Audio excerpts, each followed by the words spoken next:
Hello friends, HTML के इस course में आज हम देखने वाले हैं चैप्टर 2 का पार्ट 2, जिसमें हम HTML टैग्स के बारे में देखेंगे।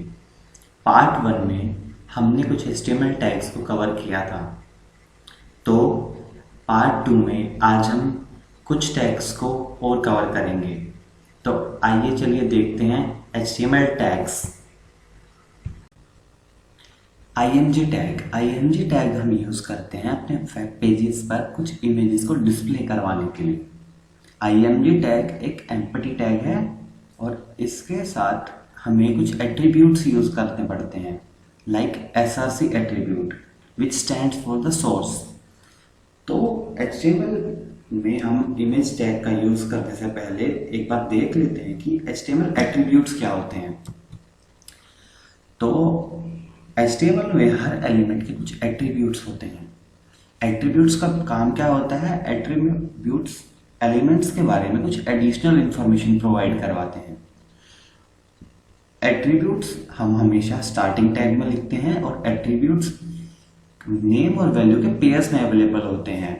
लाइक नेम होगा एट्रीब्यूट का नाम और फिर उसकी वैल्यू।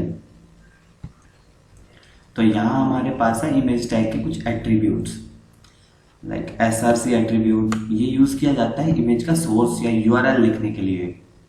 अल्टरनेटिव टेक्स्ट, अगर किसी केस में इमेज डिस्प्ले नहीं हो पाती है तो इमेज की जगह ये अल्टरनेटिव टेक्स्ट दिखाई देगा। विड्थ हम देते हैं इमेज की पिक्सल्स या परसेंटेज में। इमेज की हाइट हम देते हैं पिक्सल और परसेंटेज में। और इमेज का अलाइनमेंट होता है। अलाइनमेंट की मतलब हमें इमेज पेज पर कहाँ दिखेगी। हम इमेज को टॉप पे डिस्प्ले करवा सकते हैं, बॉटम पे करवा सकते हैं, मिडल, लेफ्ट और राइट। हम इमेज को पूरे पेज पर कहीं भी डिस्प्ले करवा सकते हैं।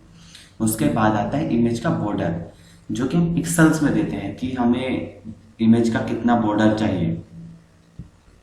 तो आइए इसे प्रैक्टिकल करके देखते हैं। इसके लिए मेरे को ओपन करना होगा अपना Notepad++। तो ये वही वेब पेज है जो हम यूज़ कर रहे थे। तो मैं इसके अंदर IMG टैग लिखता हूँ। SRC एट्रीब्यूट यूज़ करते हैं हम इमेज टैग के साथ। तो SRC के अंदर लिखना होगा हमें इमेज का पाथ, ताकि वो डिस्प्ले हो सके। तो मैं कोई भी इमेज सेलेक्ट करता हूँ अपने पीसी से। ये एक इमेज रखी हुई है लोगो के नाम से। तो इसकी प्रॉपर्टीज़ में जाऊँगा मैं पहले। प्रॉपर्टीज़ में जाने के बाद मेरे को इसकी लोकेशन या पाथ कॉपी करनी होगी। तो मैं इसकी पाथ, मैंने ये देखिए मैं कॉपी कर रहा हूँ। मैंने इसकी पाथ कॉपी कर ली है और इसका नाम है लोगो और फाइल टाइप है JPG। तो हम इसको वहाँ, ये सारी इंफॉर्मेशन हम SRC एट्रीब्यूट के अंदर लिख देंगे। तो पहले हम इसकी लोकेशन पेस्ट कर देते हैं। ये देखिए मैंने इसकी लोकेशन पेस्ट कर दी और सेम बैकस्लैश लगा के हम लिखेंगे इमेज का नाम, जो कि था लोगो, और फिर उसका टाइप .jpg। तो मैंने ये कर दिया, लिख दिया है। तो आइए फाइल को सेव करके देखते हैं कि हमारी इमेज डिस्प्ले हो रही है या नहीं हो रही। तो मैं इस पेज को रिफ्रेश करता हूँ। तो ये देखिए हमारी इमेज डिस्प्ले हो चुकी है। तो इसके साथ साथ हम कुछ और प्रॉपर्टीज़ भी यूज़ कर सकते हैं, जो कि एट्रीब्यूट्स होते हैं हमारे इमेज टैग के। लाइक बॉर्डर दे देते हैं हम इमेज का 2 पिक्सल। तो देखते हैं हमारी इमेज के चारों तरफ बॉर्डर आया है नहीं। मैं इस पेज को रिफ्रेश करता हूँ। तो ये देखिए हमारी इमेज के चारों तरफ ब्लैक कलर का बॉर्डर आ चुका है। तो इसी तरीके से आप इमेज टैग के सभी एट्रीब्यूट्स को यूज कर सकते हैं। तो इमेज टैग के बाद आती है हमारी HTML की लिस्ट। हमारी HTML में 2 टाइप की लिस्ट होती हैं, अनऑर्डर्ड लिस्ट और ऑर्डर्ड लिस्ट। हम अनऑर्डर्ड लिस्ट को UL टैग से रिप्रेजेंट करते हैं और ऑर्डर्ड लिस्ट को OL टैग से। और जो हमारी लिस्ट के आइटम्स होते हैं उसको हम LI टैग से रिप्रेजेंट करते हैं, जिसका मतलब होता है लिस्ट एलिमेंट्स। तो आइए देखते हैं दोनों टाइप की लिस्ट। पहले आती है हमारी अनऑर्डर्ड लिस्ट। तो देखिए एक अनऑर्डर्ड लिस्ट UL टैग से स्टार्ट होती है, जैसे कि मैंने आपको बताया ही था। और ईच एलिमेंट, इसका हर एक एलिमेंट LI टैग से स्पेसिफाई किया जाता है। और अनऑर्डर लिस्ट की पहचान क्या है कि ये डिस्क बुलेट मार्क से रिप्रेजेंट किए जाते हैं इसके लिस्ट आइटम्स। तो आइए देखते हैं हमारे नोटपैड प्लस प्लस से। तो पहले मैं इस इमेज को रिमूव कर देता हूँ जो कि हमने अभी लास्ट एग्जांपल में यूज़ की थी। तो आइए एक अनऑर्डर्ड लिस्ट मैंने स्टार्ट करी और इस लिस्ट को मैंने क्लोज कर दिया। बेसिकली हम लिस्ट बना लेते हैं कुछ लैंग्वेजेस की। List items open. तो पहली लैंग्वेज हो जाती है हमारी सी। सेकेंड लैंग्वेज पे हम देखते हैं जो हम भी कर रहे हैं HTML। List item close. फिर हम ले लेते हैं लाइक पाइथन। और अब मैं अभी इस डॉक्यूमेंट को सेव करता हूँ और देखते हैं कि हमारी लिस्ट किस टाइप से डिस्प्ले हो रही है। तो मैं इस वेब पेज को रिफ्रेश करता हूँ। तो ये देखिए हमारे अनऑर्डर लिस्ट डिस्प्ले हो चुकी है। ये हमारे इसके बुलेट मार्क्स हैं जिनको हम चेंज भी कर सकते हैं। तो इसके कुछ एट्रीब्यूट्स होते हैं अनऑर्डर लिस्ट के भी।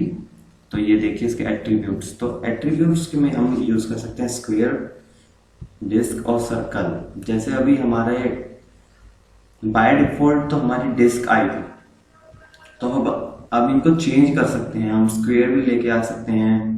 तो आइए देखते हैं कैसे। तो हमें क्या करना होगा, हमें अपने यूआरएल के स्टार्टिंग अनऑर्डर लिस्ट के टैग में लिखना होगा टाइप एट्रीब्यूट में हम लिखेंगे स्क्वायर, SQUARE स्क्वायर लिख दिया हमने। जैसे अब हम इसको सेव करके देखते हैं कि हमारे रिजल्ट में क्या चेंज आता है। तो ये देखिए मैं रिफ्रेश कर रहा हूँ। ये देखिए हमारे बुलेट मार्क्स स्क्वायर में आ चुके हैं। अनऑर्डर्ड लिस्ट के बाद आता है हमारा ऑर्डर्ड लिस्ट। इसको हम OL टैग से रिप्रेजेंट करते हैं और बिल्कुल अनऑर्डर्ड लिस्ट की तरह ही इसके आइटम्स को हम LI टैग से रिप्रेजेंट करते हैं। बाय डिफ़ॉल्ट जैसे अनऑर्डर्ड लिस्ट में डिस्क बुलेट मार्क्स होते थे, उसी प्रकार से ऑर्डर्ड लिस्ट में number by default bullet marks होते हैं। इसके कुछ एट्रीब्यूट टाइप्स होते हैं, आइए हम पहले उन्हें देखते हैं। तो ये हैं ऑर्डर लिस्ट के एट्रीब्यूट्स। 1 जिससे हम हमारे बुलेट मार्क्स काउंटिंग होंगे, कैपिटल A, स्मॉल a, और रोमन नंबर को रिप्रेजेंट करने के लिए हम स्मॉल I और कैपिटल I का यूज़ करते हैं। तो आइए हम इसको समझने के लिए प्रैक्टिकल करके देखते हैं। इसके लिए हम ओपन करते हैं अपना नोटपैड प्लस प्लस। तो देखिए मैंने यहाँ पे एक अनऑर्डर्ड लिस्ट बनाई हुई है। तो हम अब बनाते हैं एक ऑर्डर्ड लिस्ट साथ में। तो OL टैग का यूज़ करके मैं एक ऑर्डर्ड लिस्ट बना रहा हूँ। OL tag close. और अब हम इसके लिस्ट आइटम्स लिखते हैं। लिस्ट आइटम्स में हम डालते हैं हमारी लैंग्वेजेस लाइक इंग्लिश, और लैंग्वेज हम डाल देते हैं हिंदी।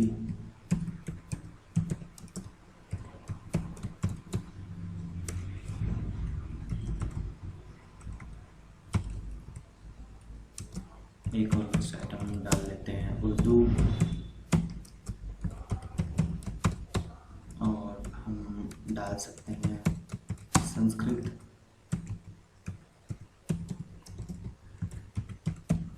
तो देखते हैं, पहले हम इसको सेव कर लेते हैं और फिर देखते हैं हमारे ब्राउज़र में किस तरह डिस्प्ले हो रहा है।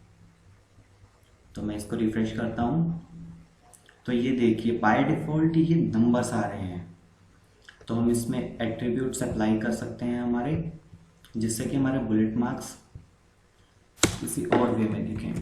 तो हम लिखते हैं टाइप एट्रीब्यूट टाइप हम डाल देते हैं स्मॉल I। इसको सेव करके हम रन करके देखते हैं। तो मैं रिफ्रेश कर रहा हूँ, ध्यान से देखिएगा अभी ये नंबर्स हैं। तो मैं अभी रिफ्रेश कर रहा हूँ। तो ये देखिए रोमन नंबर्स आ गए। अभी पहले काउंटिंग नंबर्स थे, अभी रोमन नंबर्स आ गए। तो इसी तरीके से हम अपने सभी एट्रीब्यूट्स अप्लाई कर सकते हैं हमारी ऑर्डर लिस्ट पे। तो आज आपने देखा HTML के टैग्स का पार्ट 2। तो आने वाले वीडियोस में हम HTML लैंग्वेज को आगे कवर करेंगे। अगर आपको ये वीडियो पसंद आया तो आप इसे लाइक कीजिए। इसके अलावा अगर आप चाहते हैं कि इस तरह की अपडेट आपको मिलती रहे तो आप इस चैनल को ज़रूर सब्सक्राइब कीजिएगा। Thank you.